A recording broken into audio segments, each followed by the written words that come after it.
All right, welcome into another edition of Catching Up with Tommy Mac here on the 1010XL podcast platform at 1010XL.com, 1010XL app, of course, and live on Facebook, 1010XL's page. Appreciate that. Good morning to everybody out there. Hope you all had a great Christmas. It's the day after Christmas, the Tuesday morning after another Jaguar loss. We'll get into it. Things are heating up all across the National Football League. Some teams playing well, some teams not playing very well. Of course, our hometown team falls into that category. Of course, Catching Up with Tommy Mac, brought to you by Team Tommy Mac. Want to thank each and every one of those great businesses that allow me to endorse them here on this show and on Tommy Mac's Happy Hour and all the way across the social media platforms. So appreciate every single one of them. You see that I'm wearing the J-Dog shirt today, J-Dog Junk Removal. Hey, man, with everything going on with the holidays, maybe you know put some stuff off to the side, but you need some help moving some furniture, moving some office, whatever it is, they will come in and take care of it for you. They clean up. They do it with integrity. You can trust them. All veteran-owned and operated. Great to have them on board. Great to have everybody on board. Team Tommy Mac, let's say a good morning to my producer, Grammage. What's up, Grammage? Good morning to you, sir. buddy. Merry late Christmas. Merry late Christmas. Did you have a good one? I did. Santa good to you? Oh, yeah. Very much so. Me too, man. We had you? a great time. It was great having the girls home. They're still home. My Kelsey doesn't go back till the 8th, so I still got a couple more weeks. Everybody's off, school and whatnot. But I miss Christmas break. yeah, what's that? I miss Christmas break. Yeah, they were awesome. long, like 3 weeks to a month. Dude, college Yeah. Christmas break was the best, man. Well, it was until you had to go right back into winter conditioning once the break was over. As a non-athlete, it was that great. first couple days, I mean, you're yakking a ton. There's no doubt about that. Oh, I remember my freshman getting rid year. of all the beers you had? This was pre-Coughlin, and I was still, I worked out a little bit, but I was like, yeah, whatever. I'll just, it's no big deal. I'm going to have some fun. For my freshman year, I come back to the winter condition. I yacked so much. I was so fat and out of shape. It was awful. But you get back into it pretty quick with winter conditioning. What are we going to do? We, meaning our Jacksonville Jaguars, and getting back into it. They dropped their fourth loss in a row, getting blown out by the Bucs. 12 points. Who cares? It was 30-0, middle of third quarter. And just... I don't get it from a macro position. Like I see Doug's quote of the sense of urgency was not there. Direct quote from Doug Peterson. You're like, how? I mean, literally, like, how can it not be there? You've dropped 3. You need the victory. Look, okay, the other 2 lost. Houston and Indy lost. Fine. Let's backdoor our way in. Let's limp our way in. No, we don't want to limp our way in. We want to go in with momentum. Look at Tampa. Going into the game, they're the same as us, right? They needed a win. Guess what? They came to play. Now, I'm going to tell you something, man. I watched the tape again this morning, the game, on the TV. I watched up until the fourth quarter after Trev got hurt, and I just ran out of time. But I do remember, obviously, watching the fourth with Bethard. But to me, that's all, whatever. 12 points. I don't even care about any of that stuff. I don't care. And I know Trev threw one of the touchdowns, but that's late in the game. That to me, that doesn't mean anything. But just a real frustrating watch again. And look, first half defense, they're battling, put in bad positions, but they're battling. It was 3-0 first quarter, 10-0 at half. Right? You're not totally out of it. Any time our offense got something going, boom, there'd be a pick or a fumble exchange, bad throw, bad spot. And by the way, and we don't know this for sure, because I know everyone looks at it like, oh, Trevor, man, terrible. Yeah, it is terrible when he can't hold on to the ball, especially. Go to the picks and watch them. I'm telling you that either the receivers aren't in the right spot or he's throwing it to the wrong spot. Even on the Ingram sail, he sailed it. There's no doubt. But if you watch him where he's throwing it, so Ingram kind of bends in like that, if I'm doing it correctly, and Trevor throws it as if he's supposed to go straight down the field. The safety split. I don't know. Is he supposed to bend it in when the safety split? Does Trevor not know that? I don't know. That's what I'm saying. Like, we can sit there and be like, oh, that was just a terrible throw. Well, maybe it was. Or maybe Ingram's supposed to stay straight and at least he makes a play on the ball and the pick's not there. I don't know. That's the problem with watching and not knowing exactly where they're going to be. But guess what? We don't have to know, but they do. And they're way off. They're way off in a lot of different things. It's wild. I don't know if, and it's not just one player. I don't know if they all know what they're doing. I feel like a broken record. I can't believe we're still talking about not knowing what you're doing. I mean, even on some of the, when Strange would motion in to the backfield, it almost felt all that timing was off. It was kind of just a weird thing, man. We'll go through the stats. We'll go through it. You cannot, it's not good football, and you're not going to win games. I don't care who you're playing. I don't care who your players are. You're not going to win games by giving it away. And the Bucs took it from you. They did. Look, at the end of our defense hung pretty tough. Now, granted, you sucked on third down. You shut down the run game for the most part. They didn't hurt you with the run. Baker, hey, man, I'd extend that, dude. Are you kidding me? He's my QB if I'm Tampa. Hell yeah. That guy's he's a gamer, man. That guy's a baller.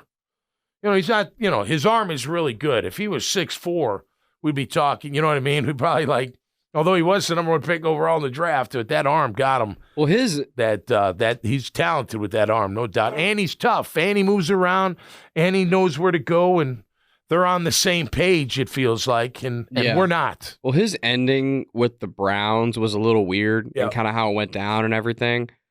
And then he goes to the Panthers. That team was not set up to succeed at all. No. And that entire thing was not going to work, I think, kind of regardless of who was going to be in there. Agreed. And then goes to the Rams. By the time he leaves the Panthers and goes to the Rams, I think everyone collectively kind of starts to write him off as the journeyman guy. Oh, right. Now he's been to 3 places. Right, totally. And he has that one game on Thursday night with the Rams. First it was great, game. But wasn't it the first game? Yes. Yeah. But everyone kind of chalked that up as like a Josh Dobbs type of thing, as kind of a flash in the pan. Off the bench. Not many people at the time were being like, no, Baker's still like a really good QB. Right. And now he's gotten to go somewhere where he got to have a full off season with those guys. He's been able to stick out through the season, through the highs and the lows, and he's been able to kind of be a true leader of a locker room quarterback again. Yep. And you're seeing why he was drafted number 1 overall. Not only is he he's just a good player. He's a good quarterback. Yeah. He's one of the most accurate quarterbacks in the history of college football. He's got an incredible arm. Which is half the battle. And something I've always liked about Baker, sometimes he lets it get the best of him, and he has before, and he's been reprimanded for that in many ways. But I love the fact that guy is like a take no bleep type of dude. Like, we'll get in your face. Like, players love that when their QB is willing to do. And again, there's a line, and sometimes he's crossed it in the past, but just the fact that he's like ride or die for his guys. Yeah. You can tell how much they got momentum. Their team. They've got momentum, and 100%. That's what happens when you win. That's how we felt about our team when we were on our winning streak, right? Look how good we are. Look at everything, and we're still not clicking. The upside, right? I mean, it's just look. You can't. We're not talented enough to, have these things happen on offense. You put your defense in a tough spot with the turnovers. You do. And I know they gave up 30 points, and that's a lot of points, but they battled, at least in my opinion. I don't know, sidebar, we're getting into the backfield of these quarterbacks, even back to Flacco, but we're not getting them down. We're not like, I don't know what it, and I know it's easier said than done, right? I mean, they're gone in a flash, and I mean, Lamar's a different story, but even with Lamar, we had chances to grab Lamar and have a sack or that kind of thing. Even with Flacco got out of, how about Flacco and Amari Cooper, by the way? Holy cow. Everyone's like, oh, Flacco can't throw it for nothing, and then he's like, yeah, okay. I can throw good enough, I guess. I was playing against Amari Cooper in the fantasy semifinals for my league. So it was a great season. That hurt. It was fun. It's over. It's over. But yeah, no, look, I mean, your offense is just so out of whack. I feel like I feel like we were just saying it before the show. Trev needs a off season. He does. He's got to finish, and I hope they finish strong, and I hope they take care of business. And will they? I don't know. Everyone. It's funny. I was at a Christmas party last night with a bunch of our really close and dear friends, family, if you will, and everyone's talking about the play call. And I said, okay, I'm not saying we're wrong. You're wrong about the play call, but if they executed 50% more of the plays that are called the right way, in the right spot, at the right time, I don't think we'd be complaining about the play call. And there are times, don't get me wrong. Look, I'm sorry to tell you, the early in the game, we're driving, and then we do that stupid end around. Tim Jones, I think it was Tim Jones, he misses his block. All you got to do is wall the guy down. The guy's like, get off me. Like, you're not even near me. And then just breaks up the play. And the guy stays home. Okay. The risk of that is what? The guy stays home. What's the reward? He doesn't. And then you got Ridley coming around full steam, and maybe he gets you 20 or a touchdown or whatever. But all it takes is what? The one guy to read his key and be like, I'm just going to beat this little receiver trying to block me and then make a play. And then that momentum is shot. Like that drive from there was like, it went downhill from there. It's a high risk, high reward play. And by the way, I don't know why you're fooling anybody. You're not really doing anything on the ground. You know what I mean? It's not like they're like running over to stop the run and all of a sudden, holy cow, they got us coming back with a reverse. Yeah. And by the way, I think with that end around they've run, it's been to Calvin all season. Yeah. I think a lot of that has been in an attempt to, early in the game especially, to get Calvin involved and get him going into a game. And I understand that. But Calvin's not great with the ball in his, like, he's not super shifty. He's fast, but he's fast. He's wicked fast. He's really fast. But I'm saying, like, so funny. I'm saying, like, in a phone booth, make a guy miss quickly. Yeah. Like, I would rather. You know why I'm not laughing? It's not at you, but it's just in general. Like, go back in camp. Oh, I know. Let's go back to the people and me watching too, being like, wow, this guy's unbelievable. Holy cow. He can fly. His route running's unreal. What a weapon. Oh, man, Trevor, it's 1,400. I think I heard someone say 1,400 yards, 10 touchdowns, all this stuff. I remember Hacker asking me before practice one day, do you think this wide receiving core is better than Jimmy and Keenan? I was like, they haven't even played a game yet. What are you talking about? Yeah. How can you even, you know what I mean? I'm like, no, I don't think that yet. Maybe they will be. Granted, they miss Kirk. They miss a healthy Zay Jones. I get that. All those pieces aren't there, but that kind of stuff happens. I will tell you, that Cooks kid can fly. You watch him run his routes. I mean, that dig over the middle, I think it was his first one. He had that DB scared that he was going to break off and go deep. And when he broke it flat, dude, he's wide open. Wide open. Man, how nice would it be if he could get going a little bit? You know, it's funny. So you would sit there and you'd be like, all right. So he turns it on, which I like the kid. You know, I've said from the beginning. Yeah. He stood out in camp to me. I thought we should have used him more.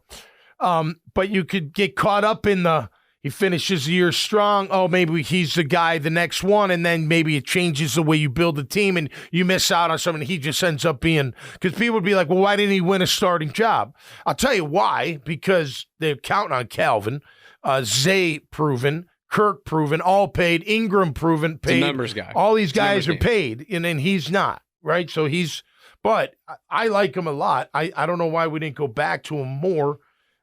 Looks like he got into a little groove, but I'd still like to see him, play, get some more time. I just like the way he plays. Tim Jones misses the block. Then the Cuz misses the field goal. Come on, Cuz. I mean, last week I could give you a little bit of, okay, the wind, the rain, whatever, but come on. That's not what you're here for. That's not what you're here for. You're here to make kicks, not miss them. Yeah. Sorry. And now then it's 10-0, right? The D's bad. Oh, the roughing the passer. Okay. It's one of the worst calls I've ever seen. Okay, but and I agree with you. And I hate the call. It's insanity that you can't even hit the QB. That was one step after he threw. It wasn't two. He didn't land on him, and he didn't hit him in the face. How is it roughing the passer? How is that? So do I have to tell my guys, hey, guys, I don't like the rule. I don't. But guess what? You can't hit him anymore. Is that what it's going to come down to? Or you know what? Don't hit him. Just go up to him and hug him. Just grab him. So he can't just take, like, what are you going to do? What is Cisco supposed to do? And I don't care if the quarterback sells it. And you know what? Maybe we need to, do they look at replay on those kind of things? On the penalties? Like, maybe can you review it, you're saying? Yeah, like, no. They should. They should have reviewed that one, and the ref been like, what are we calling this for? He didn't hit him in the head. He hit him in the chest. Now maybe you got to aim in the stomach. I don't know. My problem, break too. His, chest plate and see what happens. My biggest gripe with the call, too, is if you go back and look at it, if you do look at the replay, they weren't calling it until Baker complained about it, and then they threw the flag. Right.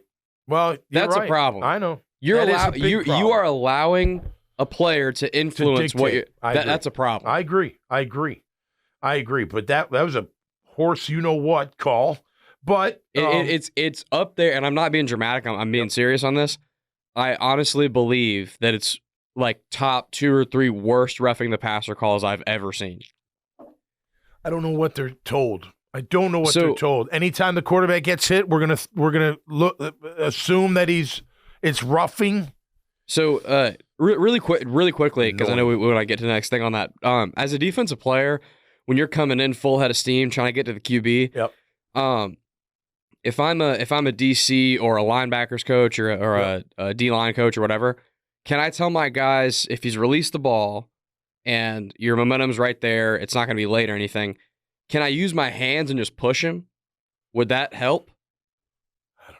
Because my momentum's not really going to be able to stop me. Ronnie Lott used to come at you like that and knock you, with his forearms. Do you do that? Well, because you got to do something, because think about this. Like, okay, we weren't going to win that game probably anyway, but it was a great play, and all of a sudden it kills you.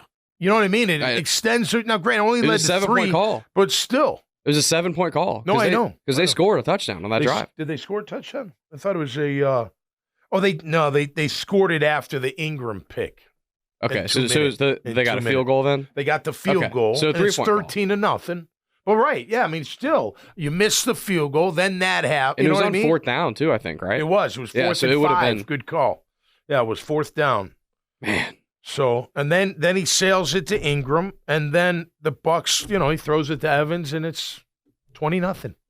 Tyson Campbell got abused by Mike Evans all game, by the way. Wow. No shot. And we're playing off coverage most of the time, too, and you're giving these guys, number 10, he's fast, but you're giving him this cushion. Even Williams was given the cushion. I don't know, man. Yeah, Campbell not good. He got beat on that one. And then, third quarter, okay, 20-0. I'm thinking maybe something's going to. Nope. T-Law fumbles on the sack. There's 2 guys coming across. Who's the hot read? They're bringing the house. You got to see Devin Smith coming. He's right there. Devin White coming. You got to see number 45 coming. I don't know. They called it a pump fake. I don't think he was pump faking. He didn't release the ball. There were 2 guys coming across. I think Tim Jones was one, and he just didn't let the ball go. And then next thing you know, it's a fumble. I don't know what else, because I have to believe that during the week when they're in the facility looking at film and talking about it. Yep. I have to believe that Doug and Press are on his ass about protecting the football. But for whatever reason, Trevor refuses to just take the sack and go. And I understand why you don't want to take it. But there are some times where it's just too far gone and you just got to take the sack, man. That he just needs to release the ball. I don't know what made him not release the ball. The guys were coming across. You know what I mean? I'm with you on certain plays. You're right. He's got to, but there are other plays where like that one, like just let it go. Like maybe he's, hey, listen, you let it go, you're more vulnerable to get hurt by the hit. And I think it goes back to what you've said earlier in this show and others. Trev and the receivers' trust level is very low right now. Or the O-line. You don't trust his O-line. And that's causing, I mean, you saw the same thing in the Kansas City game yesterday. Oh, yeah. Patrick Mahomes, you can tell, Patrick Mahomes does not trust his receivers. No. And he did not play well yesterday. And there were multiple times he had open receivers and wasn't pulling the trigger. Yeah. Trev is having the same issue. He doesn't trust these guys to be in the right spot at the right time and catch the ball and do everything they need to do. And I believe that's that's trust anywhere. Correct. On offense. And you even saw with the second Ingram pick. Yeah. I had it on the radio and then watched the play afterwards because we were driving to some Christmas Eve stuff. Loggeman said it, and then when I saw the play, I totally agreed with him. Yep. You saw that they sent the blitz, the Bucs did. Yep. And the Bucs knew that Trevor trusts one guy going down the field right now. It's Evan. Yep. That's the only guy he trusts right now. Right. So they knew he was going to force the ball to 17. Yep. Easy interception. Yep. It's not even hard. I mean, as a defense, if you know that the quarterback only wants to go to one guy, well, that makes your job a hell of a lot easier. Well, I think that ball was thrown in the wrong spot, and I don't know if it's the receiver or the QB on the Ingram pick, Yeah. That's what we don't know. But they got to figure that out. We're weak. Look how far in, and how do you not? I know. How do you not know that? It's just it's aggravating. I don't know. I haven't seen a Jaguars offense miss someone more than this offense misses Kirk in a long time. They miss Cam, they miss Kirk, but you know what? They got enough to do it. It's just I totally agree. That's not an excuse for them. I'm just saying, like, oh my God, one guy's out of the game, and all of a sudden nobody can do the right thing. Well, I think Cam hurt him too without that feistiness. But anyway, all right. So then too much off coverage. Throw to the tight end, backup tight end. Anybody? Lloyd's, he's trying. It's not there. And then they run it in for the score. It's 27-0 with 10 minutes to go in the third. I watched the next series. 3rd and 8, misses Ingram on the back shoulder. Timing totally off. He sailed it, too. Totally off. Well, it was 2 inside or outside, I guess. Looked like he threw it to but they're row off. 12. They're off. He didn't know what he was. Ingram, I don't know. He wasn't. They were off. Then it's 4th and 8. We get a delay a game. Granted, it's 27-0, so who cares at this point? And then it's 4th and 13, and he sails it over Agnew. He holds him to a field goal. It's 30-0. Game over. Game over. Yeah, so just a terrible day. Come on. And how do you not have a sense of urgency? The coach is saying you don't.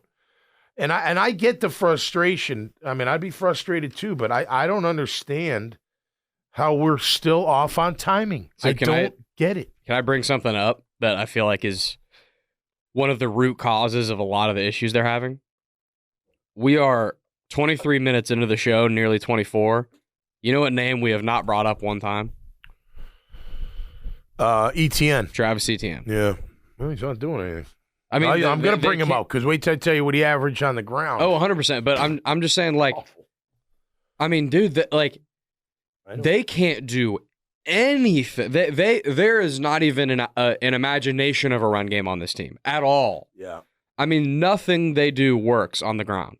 How do you go from 5.0 and an average per carry to 3.7 or less by Etienne?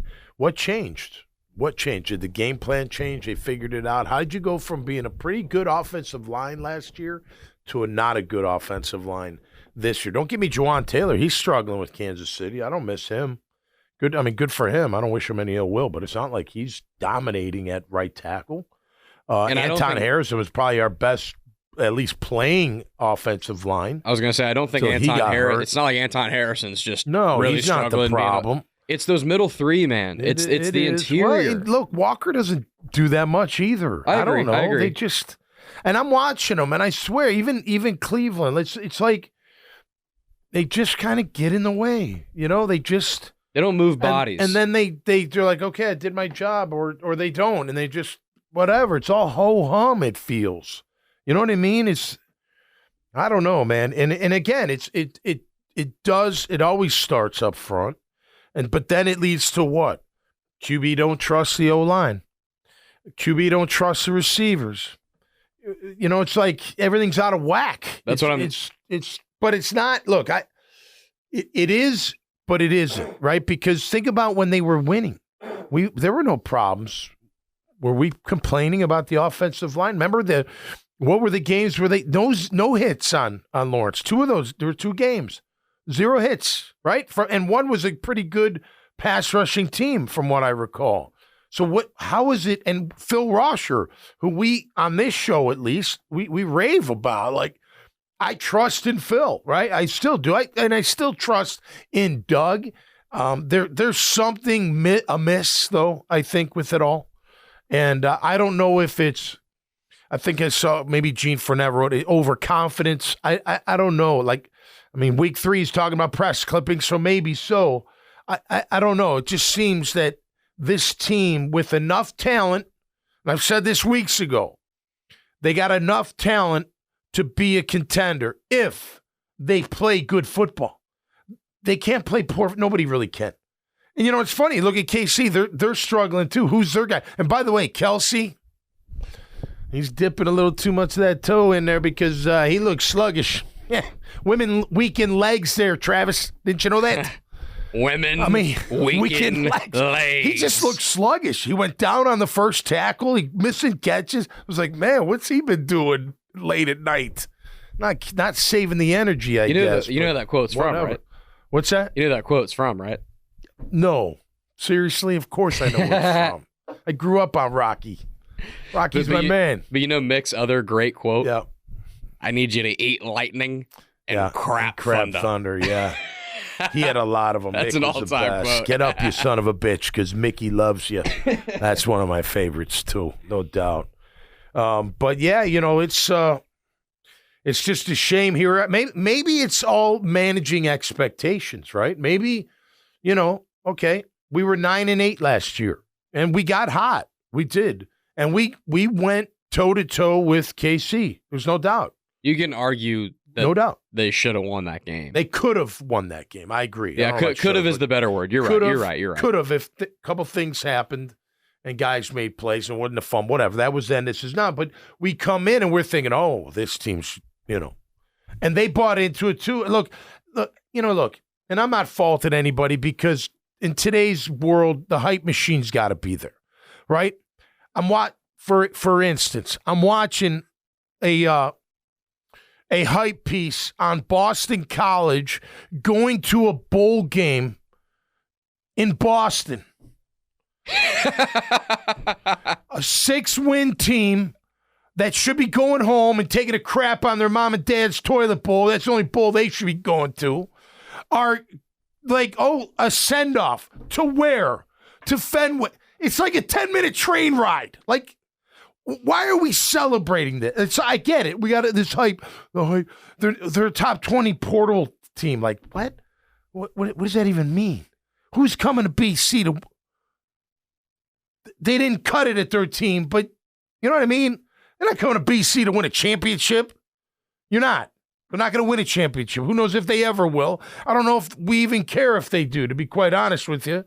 It'd be a lot better at 6 wins. But seriously, a piece on team send-off. I'm like, oh my gosh, what is the world come? And I know you probably have the curmudgeon, old guy, boomer, whatever, but still, like, why are we? No, I agree. Why are we celebrating that? Why do we, again, earn it? I'm the generation that would be like, oh no, but I agree with you. Right. 100%. It's dude, earn it, man. Earn it. Look, I'll tell you what, if I was ever the coach anywhere, but at BC especially, I'd be like, we are turning down all bowl offers if we don't win more than 6 games. If we're a 6-win team, I'm going to decline it, and we're going home because that's where we belong. These schools don't make money off. BC may because the travel's not as bad, you know what I mean? Because they only got to go 10 minutes away to their bowl game. They can just take an Uber there? Hey, coach, I'm late. Grab an Uber. Okay, no problem. Unbelievable. But, again, back to they can start what we all thought. We all thought, including me, I'm not saying I didn't, this team was going to be special. I used the word dangerous earlier in the year. If they get it all together, they could be really dangerous. I don't believe that anymore. I don't know what to believe out of this team. I do think, I know they gave up 30, but I do think the defense really tried to battle. I think they were put in bad positions. Holding the field goals, that's a good thing, but you can't be out. It all goes together. The offense got to help the defense, vice versa. Granted, we didn't help them on third down because the Bucs were 10 of 19 on third down.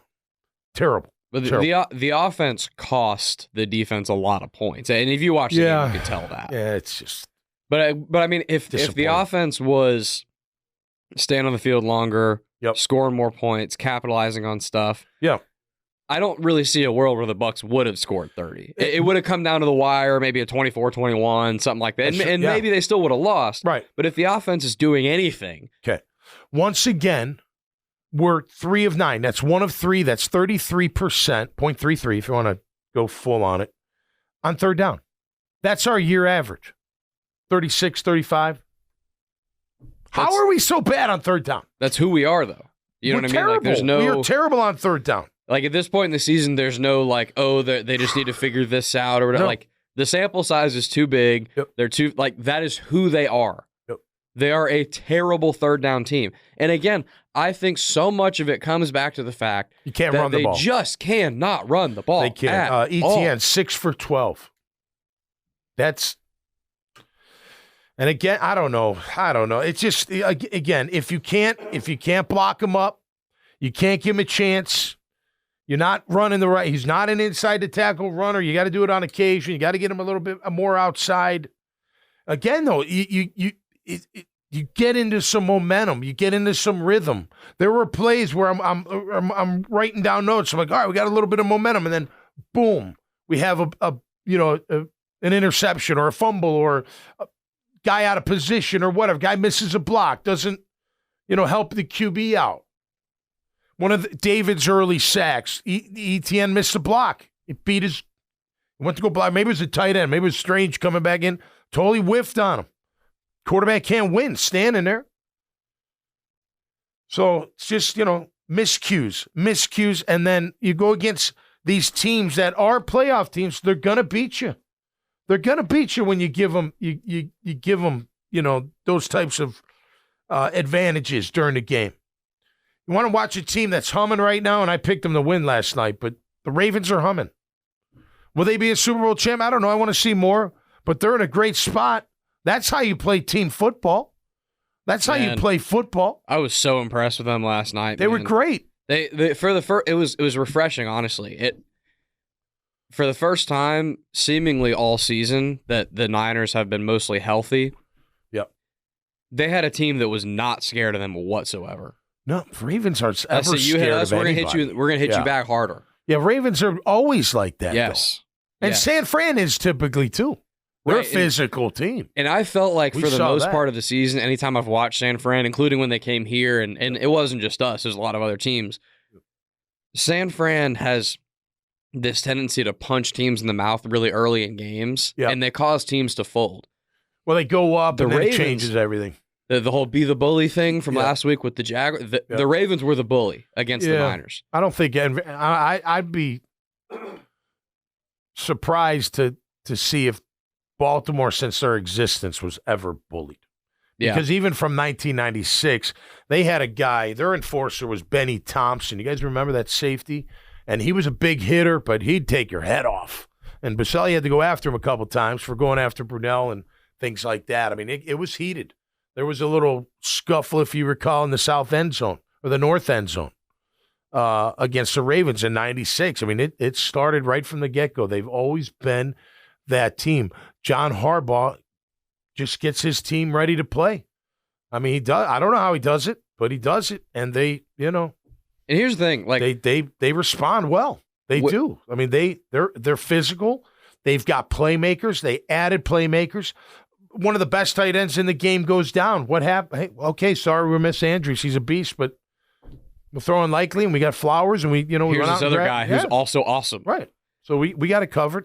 And I think with something that's happening with Lamar this year, and it's been, I know the Chiefs are struggling this year, but Mahomes has been able to capture this for a lot of his career. Yep. And it's what's made him so good. With this new era of QBs that just make all these guys miss in the backfield and make these crazy throws and do this crazy stuff. Yep. What people don't talk about a lot and what gets lost in it, but what makes a QB great while he's doing that is a QB that can make all those crazy plays and then not have the really bad mistakes. Because that's normally the flip side of a QB trying to do too much and make crazy plays. Trev's making a lot of mistakes trying to do too much right now. And that's not all his. We've talked about all the reasons of that. But for Lamar to be able to do what he's doing and capture all his athletic ability to make a ton of guys miss and keep plays alive and crazy arm ankles and making crazy throws, but the interceptions are down. The fumbles are down. And before the play, they don't seem to have the issues we have with false starts. And he's making routine throws. Yes. And Trev misses some routine throws, and that could be timing. That could be the receiver. Could be Trevor just being off. I asked Denny Thompson off the record. It wasn't anything big deal. He was on the horse's mouth, but he just said, he's like, I haven't really worked with Trevor, but he's just so long, right? Not that he takes a long time to wind up, but it's just the stride, the arm, and the timing. You got to hone it in. I mean, and that's what Lamar's done. That's what all the good quarterbacks do. They hone it in. I mean, you look at the Bills, Allen, he doesn't always hone it in. And he'll make some incredible throws, and then he'll make some routine, like, you're like, what are you doing? And that's exactly what I was saying, where like Lamar at this point, after last night, I would be stunned if he didn't win MVP, right? Yeah. That's where Lamar and Josh Allen have separated, right? They both make incredible plays. Yep. Lamar not making the mistakes. Yep. And Josh Allen he's playing better as of late. Yep. But early in the season, man, just interception after interception. And it's him trying to do those Houdini crazy plays. Yeah. And that's the challenge with this new wave of quarterbacks, because we've never asked quarterbacks to do more than we do in today's game.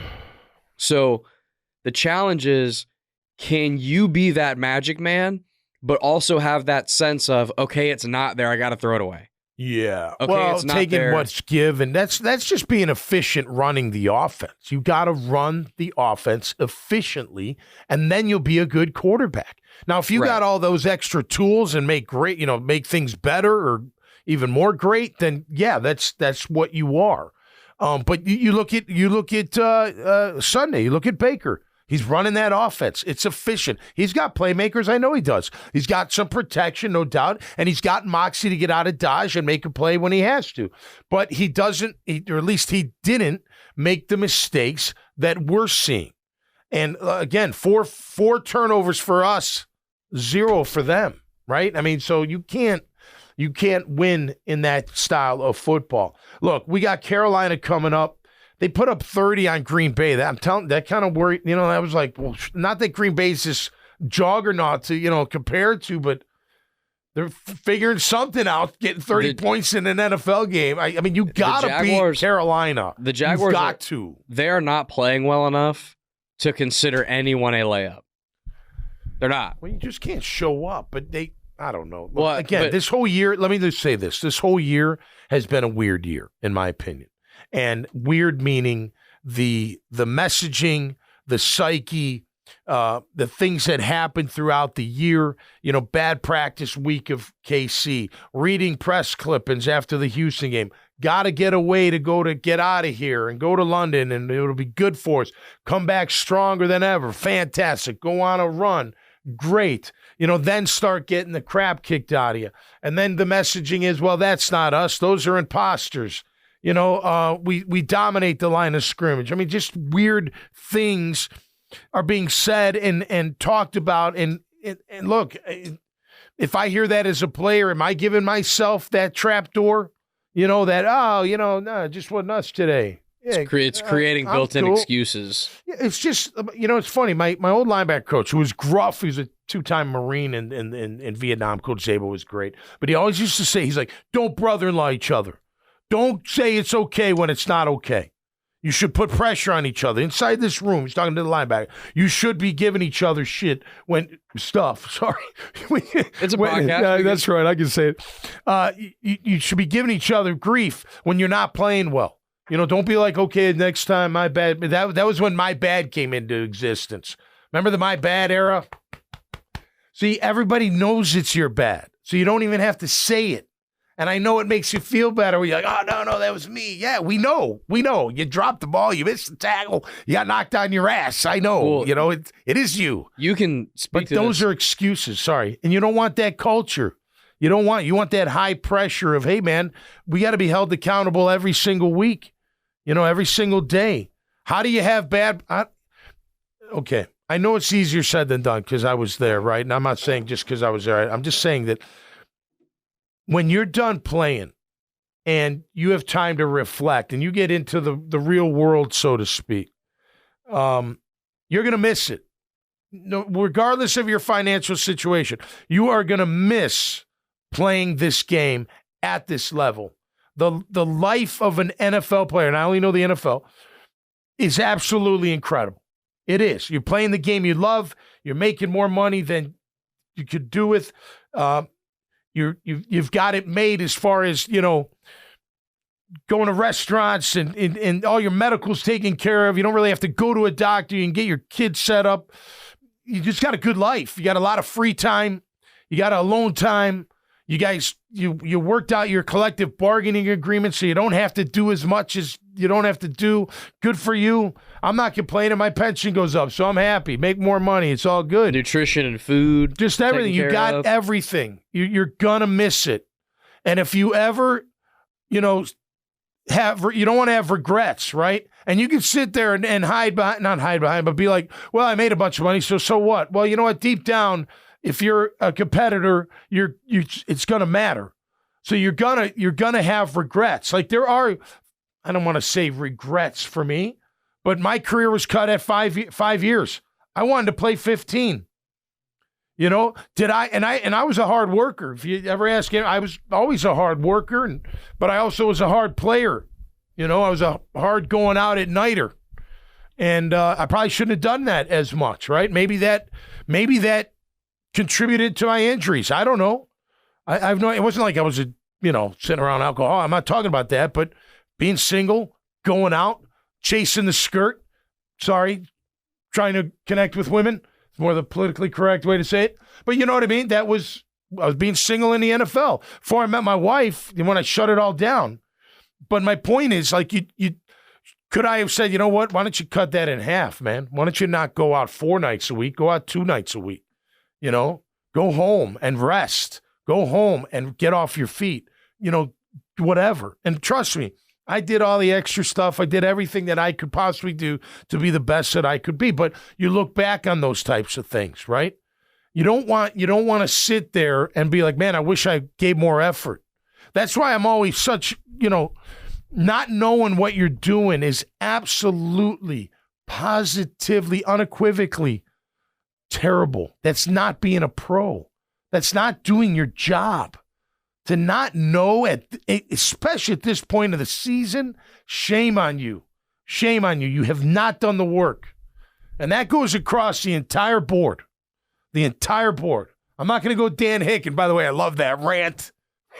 That was great. We saw it in the hallways. Like, I was right after the game. I was a little upset. I'm like, hey, man, I get it. We all are. We're all disappointed. Now, what's in front of them? They control their destiny. They do. Win out. You know what's crazy? Win out and you win. You're in. You win. They could clinch the playoffs this weekend. Yeah. Or they could clinch the division. Right. If the other two lose. Isn't that insane? Yeah. A win and a win over the Panthers and a loss from Indy and Houston. Right. And the Jags are AFC South champions again. So do you think that would maybe bring a sense of urgency to the team? God, you know what I mean? Like, dude, come on, it's here for the taking. And by the way, at this point, we have history with Carolina. Same year, we both came in '95. We played against them every year, man. It was a great little rivalry. I wanted to go back to something that you mentioned a couple minutes ago because I thought it was interesting. Where you were talking about how your old linebackers coach used to say, Don't brother-in-law. Don't brother-in-law each other. Get on each other. Yep. I think that's, you can tell me I'm wrong if it is, but I feel like that would be so crucial in a point where the Jags are at right now, where they're really struggling, because at this point of the season, you've been together for months now. You've been together since camp. I think it's probably so easy and so human nature for a locker room to allow coaches' voices to fall on deaf ears at this point. Yeah. They've heard the coaches preach over and over and over again, right? But to have at this point is to have maybe a player that's not always as vocal finally be sick of it and step up and say something, right? Or maybe it's Trevor, because Trevor's normally more late. Maybe Trevor is really, and he didn't have to do it in front of everybody, whatever, but maybe he gets on to people. You know what I'm saying? Yeah. A voice that's different, or a voice that's louder than it normally is from a player that is holding other people accountable. You just got to back it up with play, though. 100%. I mean, you got to be a player if you're going to mouth. 100%. But do you see what I'm saying though? Like if I like the offensive line, okay, like they're struggling, right? If I'm a player on that line that has not been playing well, it's probably going to be a little bit more effective of a wake-up call for me if I'm hearing how poorly I'm playing from a peer than if I'm hearing from Phil Rauscher. Because I've heard from Rauscher all year, and I agree with you. I think Rauscher's a good coach, but a coach can only say so much. But Graham, if you don't have that culture by now, it's not going to be there this year. Forget it. You're not getting it. Right. You're not going to get it for 2 games. I mean, look, they all just got to look in the damn mirror and be like, what do you want? What do you want? Well, if you want this, which is victories and momentum and going to the playoffs, well, then what do you have to do to get there? Keep it asking, like, what do I have to do? Do I know every route? Look, go back and look at the at the first interception. The Ridley's here and Parker's here. It's like weird. It's like you're both not supposed to be in this, like, there's 5 no yards. way that's the play call. No, somebody is, and the linebacker made a great play. I mean, that was a great pick, but Ridley he didn't even turn his head until it was too late. Parker's nearby. Parker's like, are you throwing it to me? You're throwing it to him? Like, who are you throwing? Just, off. Like, how you off? How you off? And if it takes sitting in a room with Trevor and his receivers and be like, guys, come on, let's go over it again. It's a for all-out blitz. I'm just hypothetical. You're the hot read. Who's the hot read? I'm the hot read. Okay, where's it going to be? It's going to be on my inside number. Fine, that's where I'm going to put it. You know what I mean? Like, going over that stuff over and over and over, so you know when that's going to happen. You can tell, and it's rearing its ugly head every single week now. First of all, you can tell that every single team is seeing on film that when they send an all-out blitz, it's disaster for us. They can't figure it out. Yep. And you can also tell that more often than not, before Kirk got hurt, Kirk was hot read guy. Yep. He was get the ball out. I know exactly where he's going to be. He knows where to go. I trust him. Yep. He's my guy that when it's 3rd and 4 and the defense sends the house, I know where he's going to be for 6. Yep. And I can keep the chains moving. That guy's, and remember the Saints He had game. that with Ingram, though, too. You know what I mean? I know, but I think when Kirk was there, back to kind of what we were saying with the second interception, when you have 2 guys, the defense can't just sit on one guy. Just timeout. Remember during camp, it happened multiple times. It was always on the sideline where 2 players, normally one of them was Ridley, ended up in the same. One of them almost really like rolled up on Kirk's leg once. Remember, it was you know what I'm talking about? Yeah. It was the 7 with the flush out and then a cutout, or like one guy's in, or the inside or the outside goes deep, and the other inside guy comes, and they end up in the same spot. You're like, you're not supposed to be in the same. I mean, they've been having these issues, throughout the year. And then I look, like, even, someone asked, why didn't we go back to Elijah Cooks in the second half? And Doug said, we're trying to get Ridley going. And that's okay, but why? Like, just how about getting the ball to the open guy? Like, what do you mean we have to get Ridley? Like, I think now you can look on the stats like targets and all that. I don't think that's where the stats don't. But if you go by the eye test, you do feel like he's trying to make a big play with Ridley. Yes. He's trying to make a big play. Yes. And it looks great, and it does. When it works, hell yeah. Who doesn't?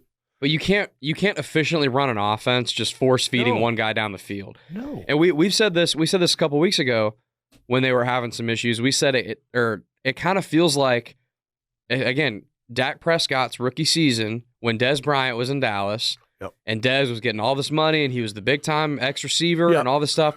And it felt like it was hindering Dak's ability to efficiently run the offense because they felt all this pressure to force feed one guy. Well, Doug just told you.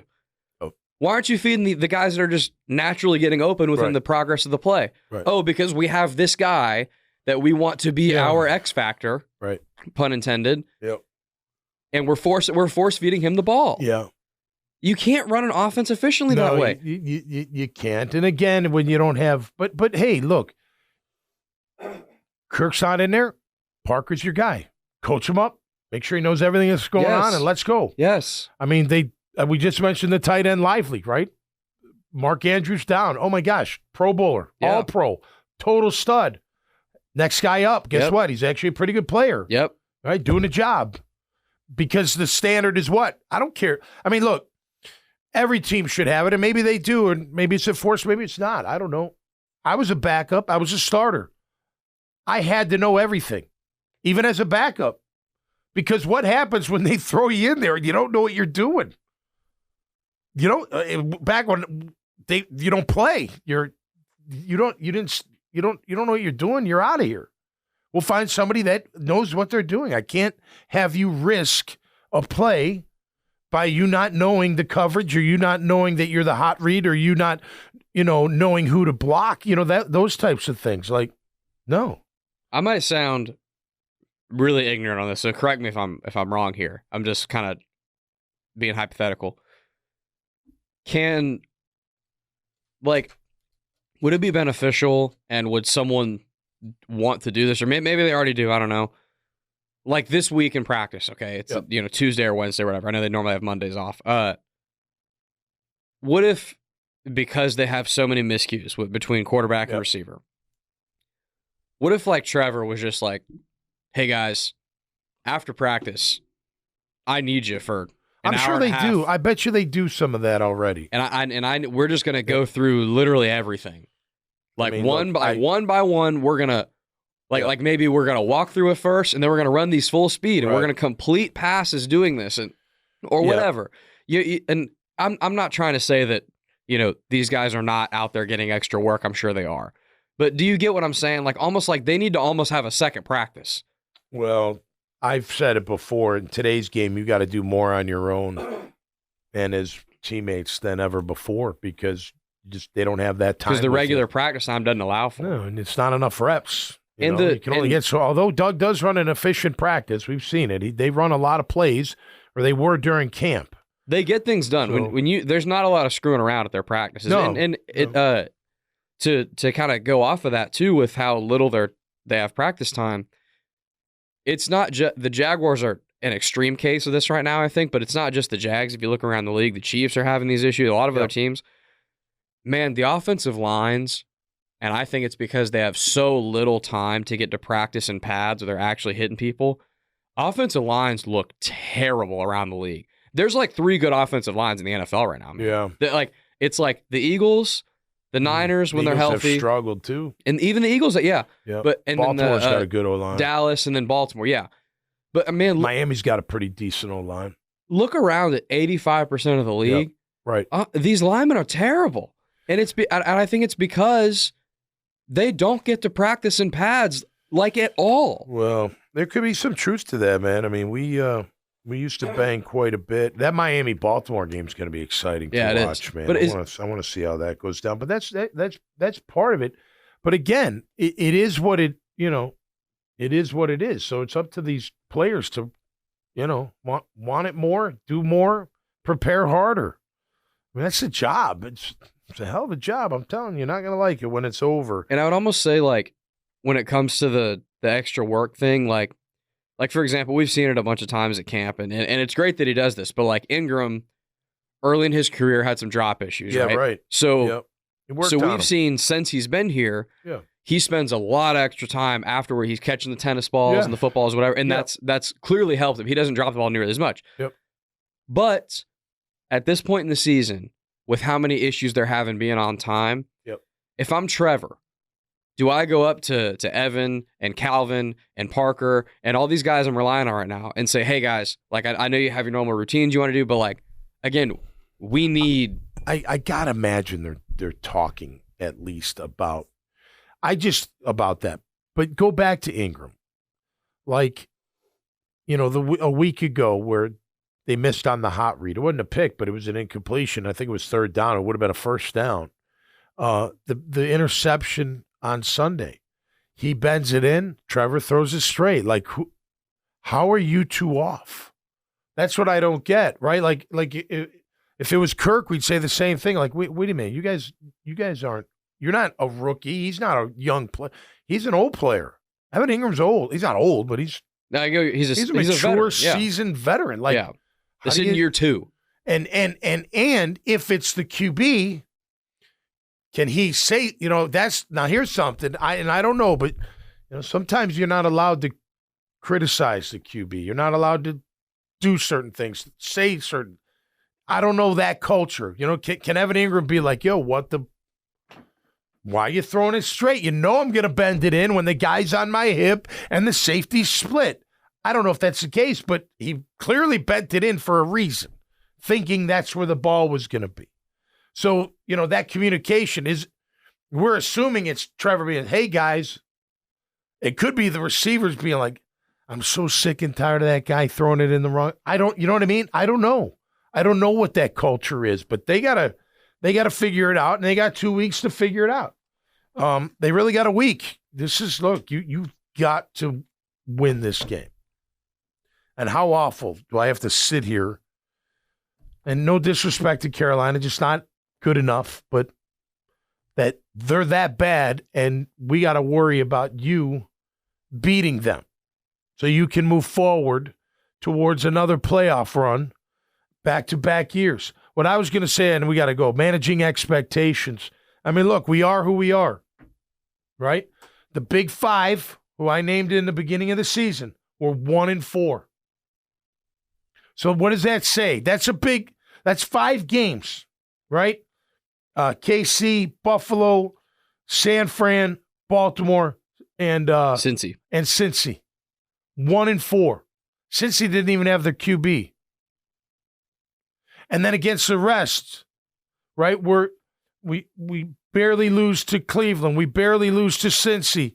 What are those teams? Cleveland's got a pretty good team. Their defense is good, but what are they? They're basically borderline wildcard teams, aren't they? Houston early in the year. Houston, right? Indy, borderline wildcard. We took care of Indy, okay. The Chiefs are the Chiefs, but they're as gettable as they've been since Mahomes has been there. Yeah, they're. He's kind of a bitch. I mean, I'm sorry. Maybe it's his tone. It's a little whiny kind of tone. But this is the first year in a while they've been struggling. I know. And you're seeing the bad side of a lot of these guys kind of come out. Well, look, he doesn't really have anybody to go to other than Kelsey. I mean, Hardeman, Scantling, you know what I mean?